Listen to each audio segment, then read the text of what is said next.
Sebelum lanjut menonton, ada alangkah baiknya untuk menyempatkan sedikit waktumu untuk menuliskan sholawat Nabi di kolom komentar yang insya Allah akan menjadi bukti dan saksi terhadap kecintaan kita untuk mendapatkan syafaat di akhirat kelak. Sholawat dan salam selalu dan tetap tercurahkan kepada junjungan kita, Nabi besar Muhammad Shallallahu Alaihi Wasallam.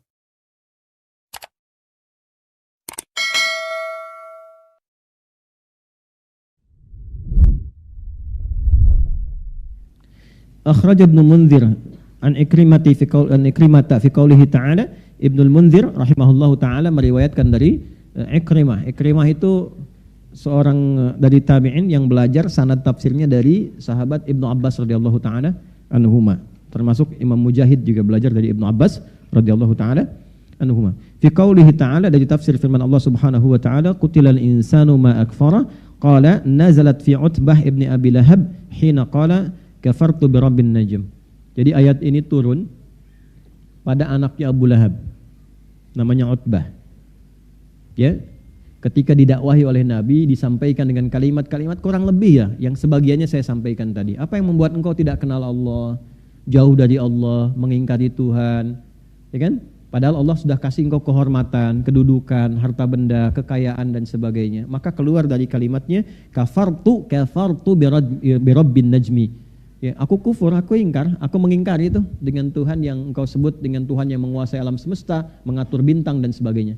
Karena ada turun juga surat An-Najm, wan najmi idza hawa. Maka dia katakan kafartu birajmin najmi.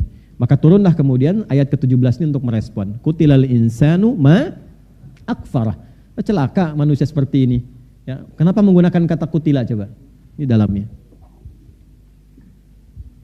Kutila ini bentuk yang tajam pada kata wafat.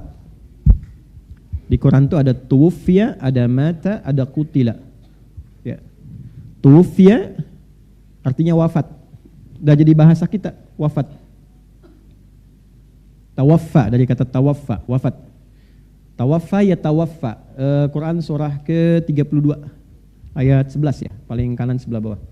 Quran surah 32 ayat 11, ini malaikatnya. Qul yatawaffakum malakul mautil ladzi wukkila bikum. Katakan Muhammad, viralkan Muhammad SAW, aku telah menugaskan satu malaikat yang tugasnya hanya mewafatkan saja. Ya, wukkila bikum, diwakilkan kepada kita untuk mencabut nyawa. Jadi ada satu malaikat yang tugasnya nyabutin nyawa aja, nyabut, enggak pindah tugas. Ya, tidak mau praktek dan tidak tukeran dengan yang lain, itu aja. Ya, jadi sifat malaikat itu, perhatikan kalimatnya, la ya'sunallaha ma amarahum wa yaf'aluna ma yu'marun, tidak bermaksiat dan hanya mengerjakan tugas sesuai tupoksi. Ada malaikat yang diciptanya sujud aja, enggak pernah bangun, sujud aja. Ada malaikat tasbih aja. Tasbih. Ah, bosan tasbih, ya Allah istighfar dong. Enggak, tasbih aja, tasbih terus itu. Gitu aja. Malaikat begitu. Ya. Jadi yang sifatnya ruku terus, yang sifatnya tawaf aja terus. Ya, enggak berhenti, begitu aja. Itu malaikat. Ya, beda dengan kita, lain. Nah, di sini ada yang ditugaskan mewafatkan. Wafat itu dari bahasa Arab, wafat. Maka ketika Allah menugaskan malaikat dengan kalimat terhormat kan? Qul yatawaffakum malakul mautil ladzi wukkila bikum. Jadi wafat itu status terhormat. Ya. Makanya secara kata pun jarang disematkan pada orang-orang yang bermasalah. Perampok itu wafat. Tewas kan? Gitu kan? Iya kan?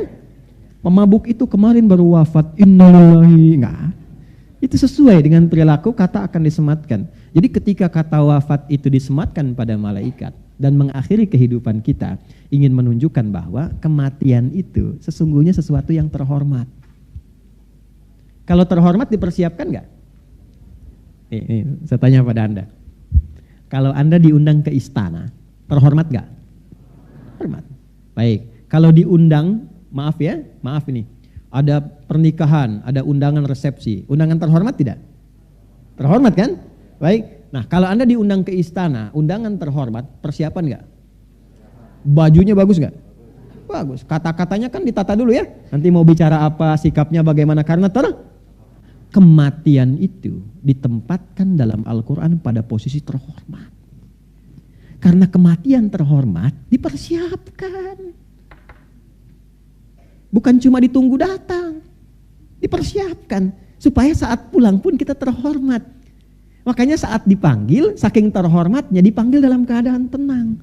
Ya ayyatuhan nafsul mutmainnah irji'i ila rabbiki radiyatan fadkhuli fi ibadi wadkhuli. Itu terhormat. Ya. Kalau tidak dipersiapkan, ya pulang tidak dalam keadaan terhormat nantinya. Diundang secara terhormat, datangnya tidak terhormat, jadi diusir. Ya kan? Dapat sikap yang tidak nyaman. Anda berlaku yang tidak wajar, mendapatkan sikap yang tidak nyaman. Maka ini jarang diulas gitu. Ketika ditempatkan dengan kalimat ini ingin memberikan kesan bahwa sesuatu yang baik. Jelas di sini? Sehingga di Arab itu kalau dikatakan aina fulan tawafathul maniyah, ya, kematian telah menjemput dia dalam kebaikan. Jelas? Ya. Ini yang kedua itu ada mata yamutu. Menunjukkan makna kematian secara standar melalui proses. Asalnya kata mata dalam bahasa Arab itu asalnya ini standar, kata dasar standar. Bukan menunjuk kata halus ataupun kasar, bukan. Menunjuk pada proses berpindahnya alam dari dunia ke alam berikutnya. Prosesnya disebut dengan mata yamutu, kejadiannya disebut dengan maut, malaikatnya malakul maut, yang meninggalnya disebut dengan mayit, akan meninggal disebut dengan mayyit. Nah, nyambung semua. Prosesnya mata. Bukan mata bahasa Indonesia ya. Ya. Sudah? Mata yamutu. Kejadiannya nanti yang dialami maut. Malaikat yang ditugaskan malakul maut. Orang yang mengalami maut disebut mayyit, ada tasdidnya. Mayyit begini. Ya. Quran surah 39 ayat ke-30, innaka mayyitun wa innahum mayyitun. Engkau Muhammad sekalipun status pun nabi, rasul terhormat, tetap engkau pun akan mengalami proses maut. Engkau akan meninggal. Wa innahum mayyitun, dan selainmu juga sama. Ya, yang bukan nabi, bukan rasul, mereka pun meninggal juga. Jadi kita semua yang hidup statusnya sama. CM, calon meninggal ya. Ini ada tasdidnya. Kalau masih tasdid, masih calon, masih kandidat ya. Nah ini, masih hidup, ada tasdidnya. Lafaznya. Kalau sudah meninggal, dicabut ini, ya kalau di ilmu bahasa itu lebih dalam lagi. Tasdidnya dicabut, jadi sukun. Ya, ini bukan utak-atik ya, ini ada ilmunya. Nah, makanya ngajinya pakai tasrif yang benar, ngaji di TikTok. Tak-taka ya taktiku, TikTokan. Ya. Dah sini. Nah ini kalau nanti tasdid dia diambil, meninggal, maka tersisanya sukun, mayitun. Kalau mayit sudah meninggal. Kalau belum meninggal, mayyit. Ini yang mau saya cerita tentang kedalaman. Saya spesialisasinya di sini. Di bahasa Arab untuk mengkaji Al-Quran. Makanya disertasi kami di S3 itu kajiannya Quran 30 juz. Ya, di satu tafsir tuh 30 jilid. Nah, ini yang paling menarik begini. Ini ketika diambil jadi sukun. Sukun itu artinya apa? Mati. Betul. Kalau ada sukun mati. Makanya dulu kalau Songgoku kami hapi kolo ada sukun di atasnya mati tuh. Sukun itu asalnya dari kata sakinah, tenang. Oh. Artinya sukun itu dari kata sakinah, tenang, baik. Maksudnya apa? Usahakan kalau meninggal pun dalam keadaan tenang. Keadaan yang baik. Ya ayyatuhan nafsul mutmainnah. Jadi tenang, baik. Itu filosofinya. Di bahasa Arab itu setiap harokat ada artinya, Pak. Ada maknanya, Bu. Itu bedanya dengan bahasa lain. Harokat itu ada artinya. Bukan hanya penanda bagaimana dia dibaca. Ada semua ya makna-maknanya, hikmah-hikmahnya itu.